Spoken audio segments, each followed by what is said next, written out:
بسم الله ما شاء الله، الله أكبر. النهاردة 18 من رمضان. بسم الله، اللهم بارك اللهم بارك. بصوا، جزاكم الله خير يا شباب، جزاكم الله خير. أنا وقفت يوم 16 لأن ما كانش فيه فلوس، واشتغلنا يوم 17، والنهاردة أهو 18 ل 30 أسرة.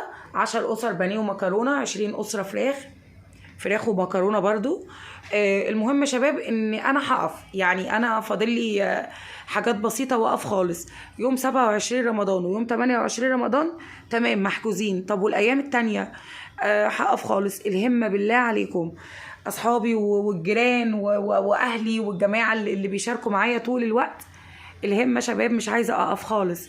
فاضل لنا ايام بسيطه خالص. 12 يوم في رمضان، 12 يوم في رمضان عايزين ناخدوا الثواب. بالله عليكم بنفطر 120 فرد يوميا.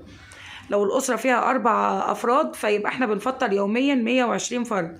ما تنسوش الصدقات والعلاج والزكاة وفك الكرب، احنا كل ده شغالين عليه. كل اللي شارك جزاكم الله خير، جزاكم الله خير. الله يرضيكم ويديكم من كرمه وفضله. ربنا يفرحكم يا رب.